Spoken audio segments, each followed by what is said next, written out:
welcome to Quid Pros Quo. I'm Rin. And I'm Zac. And today we are talking about your world building and how to world build major achievements into your fantasy or sci-fi world or historical fiction. But a disclaimer first, we are science fiction fantasy authors and we don't write historical fiction, at least I don't. I don't know if you've ever I don't think I've ever written straight historical fiction. I sometimes write gay historical fiction. Sorry, I could not resist.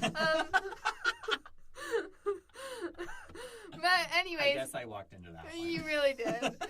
Anyways, anachronisms are much more relevant in historical fiction than science fiction and fantasy, and we talked about that in the last episode. So we are just going to get right into the episode. Yeah. So Rin originally suggested this episode in talking about major achievements in the history of your world. And one way of measuring this is talking about technological epochs, spelled E-P-O-C-H, not E-P-I-C. And this is a general category of technologies that kind of go in sequence with each other. So let's run through those. So first you have the Stone Age. This is when you have tools that are made of stone. And when you think of where people are in the world, they're migrating out of the first continent. Mm-hmm. In our world, that's Africa. And I was just thinking, I would love to see a Stone Age fantasy. That would be so interesting. I haven't seen much unfortunately, I haven't seen much pre-medieval fantasy. Yeah, I've seen a lot of post-medieval.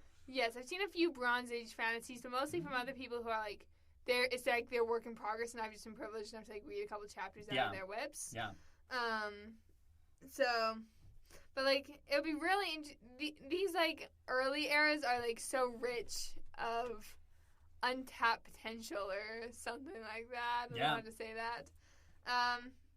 Next historical epoch is the Bronze Age, which is the first metalworking, and there is a really good video on YouTube. It's called the 7 Metals of Fantasy or something. I'll find it and put it into the show notes. But it explains why bronze is the first material to be worked across several different civilizations. Yeah. So Bronze Age. Do you want to take the Iron Age? Yeah, so in the Iron Age the distinction between Bronze Age and Iron Age is the metals that you can work. And the metals that you can work is dependent on temperature and a couple of other factors. So being able to work iron, it means that you have access to things that would make it possible to do so. So hot ovens and also the materials that you would use to shape hot iron. This also tends to go along with the things larger cities that are planned rather than cities that just kind of pop up and spread. This is also when you start having further development of writing systems is during the Iron Age. Yeah. Also, we didn't mention it during the Bronze Age, but that's also when the wheel was invented. Yeah. In, I think it was ancient Mesopotamia. Sorry, I was just thinking of They Might Be Giants. Nice. After the Iron Age, we stop calling them ages and we start calling them eras. Yeah. Which is fascinating to me. I don't know why we did that. But we dip into era and then apparently we go back to ages. Although I suppose there's a reason for that based off of the timeline. You're so true. My eyes glazed over that one. But you have the classical era, which is ancient Greece, Rome, Persian, Byzantine empires. These are the ones that you choose a classical era civilization and you have a hyperfixation on it in 3rd grade. Yeah. For me, it was Egypt. Yep, the Egyptology book, the really shiny one. Yes. Mm-hmm. Perfect. Mm-hmm. So after the classical era, you have Dark/Middle Ages, and it's important to recognize that this terminology comes from European history because after the fall of Rome, you have a kind of regression as far as centralization is concerned, but you still have interesting things that are happening in Europe at this time. If you're comparing to what's going on inside of China or what's going on in the Middle East or what's going on in African kingdoms at this time, there's a lot more interesting and less depressing things that are happening right then. But this can be used to talk about things like building giant castles and moats, and you're starting to deal with parchment. I mean, you have those sorts of things earlier, but we think about illuminated manuscripts inside of the European Middle Ages, things like that. Yeah, quick aside, I love illuminated manuscripts so much. Like just seeing like the little like animal doodles. Yep, the doodles. Beautiful. It's just so humanizing, though, right? It because really you is. have like these random scribes who are just like, oh, I'm going to draw a toad that has pants on. Yes, exactly. I got to.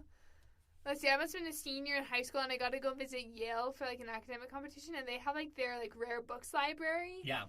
The most gorgeous illuminated manuscripts I've ever seen in there. And they're, like, all in, like, glass cases. I'm, like, trying to take pictures, and there's, like a slight glare on the glass. But anyways, love that. We return to the eras with the early modern. We return to the eras with the early modern era. Where you have the Renaissance, the Reformation, and the Enlightenment. And in order, most people know about the Renaissance. Like, this is when, like, people got really obsessed with the classical era again, and it was, like, a really big deal. And they recovered a lot of those manuscripts from other civilizations that hadn't had those dark ages. We're going to borrow them from these Muslim empires. We'll borrow them from, these African kingdoms. Mm-hmm. Then there was the Reformation, which is, this is more often referred to, I feel like, as the Protestant Reformation, where Martin Luther nailed his 95 Theses to the door of a chapel in, like, Wittenberg, I think it was. And you move away from one major religion in Europe, and the Catholic Church no longer had the monopoly on religion, and lots of interesting things happened there. Yeah, inside of a fantasy context, you can think about, when you have the printing press, when you have greater access to information, like greater literacy kind of thing, greater literacy and greater ability to disseminate information, you end up allowing people to challenge, traditional ideas. Yeah. For better or for worse. You also mentioned the Enlightenment that comes along with the development of the scientific method inside of Europe at this time. So when you're pulling this into a fantasy world, it's important to think about, and we mentioned this a little bit earlier, but thinking about what's going on at this time period, but also what it looks like in your particular world. Because the early modern era in, the inside of the Middle East is looking different than the early modern era in Europe, and it's going to look different inside of your fantasy world. Yes, absolutely. After that, we get into the modern era, which has, like, so much of everything. You get the Industrial Revolution, which was, like, coal, steam. Yeah, exactly. You have the Revolutionary period where, like, everyone was just having revolutions, like, all over the world, and some of them were, well, all of them were, like, bloody and brutal, but some of them more and more bloody and brutal than others. Like, I think, like, French Revolution versus, like... The Glorious Revolution. Exactly. But yeah, you have revolutions, you have the Age of Imperialism going on, just before, because that's what the revolutions are often responding to, is the empires. You have more technological revolution, and you start having this concept of world wars. So inside of our world, we're talking about wars like the 7 Years' War, the Napoleonic Wars, the French and Indian War. These big conflicts that draw in large swaths of the population. This is also when you get into World War I. Yeah. And then, along with all these wars are, like, a really great way to drive innovation, because all this money gets being poured into being the best technologically, and, like, just being better than everyone else is wars are very much, my horse is bigger than your horse. Which is how we get into the next era, which is the atomic era, which is named for the atomic bomb. So, second Oppenheimer reference in a row, 2 episodes in a row. I have not seen it, and I will not see it. I'm seeing it on Saturday. Okay, I'm so happy for you. The atomic era is defined by the atomic bomb and all of the technological innovation that comes after that. Yes. So when I'm thinking, like, if you've ever played Sid Meier's Civilization 5, you think about the tech tree, right? And you start thinking about, like, commercial flight becomes more ubiquitous, refrigeration, cars, highways, all of those sorts of things. Radar is super important inside of World War II. It's developed during World War II, and it becomes super duper important. So that's all going on with the atomic era. Yep. And then our currently final era, I was going to say our final era, but that's not right, is the information era, which is, like, the advent of the internet, where we just have, like, unprecedented access to information, and anyone with an internet access has, like, can find basically whatever you want if you can get out of the echo chambers that we've been built into. I recently discovered Bo Burnham's Welcome to the Internet, which I had never heard before because I'm a dinosaur. And I thought it was, like, so delightfully horrifying, where it was like, yeah, this is how the internet is. Yeah, it's kind of bad. Or really bad. So you can take these eras that we've talked about from history, but you can also extrapolate them forward. Particularly, you can go forward by thinking about what happens post-singularity. So this idea of the singularity refers to when artificial intelligence is able to improve upon itself, what happens after that, and what sort of technologies become available and widespread at that point. And then you can also think about a post-scarcity society where producing and distributing resources no longer is a problem, so everybody has everything that they need. What does that accomplish for mankind? So that's kind of extrapolating forward when you're talking about technological epochs. Another interesting thing that you can think about is the Kardashev scale, which is one of my favorite ways of thinking about civilizations in science fiction, where with the Kardashev 1, civilization, you're talking about a civilization that can harness all of the energy on a particular planet. So humanity right now, if I remember correctly, and it's been a couple of years since I researched this, but if I remember correctly, we're sitting at like 0.7, so not quite 1, but we're getting there. But 1 is being able to do the entire planet. 2 is being able to harness the power of an entire star, and it goes up from there. Wow. And thinking about what scales of energy are available to these civilizations and what that would make possible for them.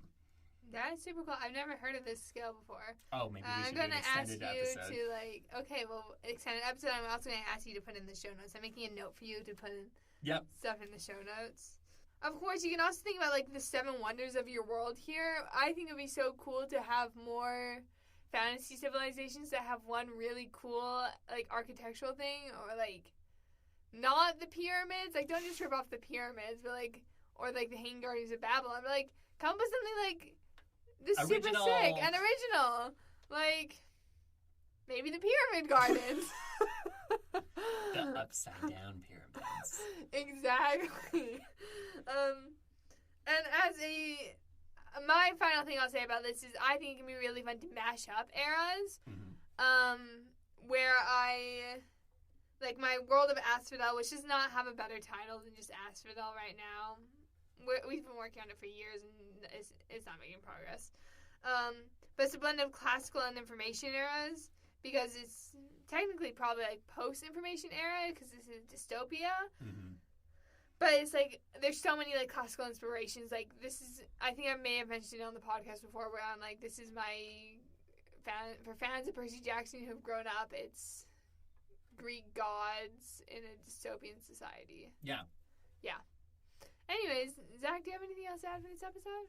Yeah, so you can think about achievements in terms of technology. You can think about them in terms of architectural or engineering feats, like Rin mentioned. You can also think about them in terms of concepts. In our last episode, we talked about how some of the ideas that are so ubiquitous to our understanding about how the world works today were not understood by people living, millennia ago. So you can have things like rights revolutions, scientific revolutions, epistemological revolutions. Those sorts of tenor changes in the kinds of ideas that define human societies and cultures can also be an interesting way that you look at achievements.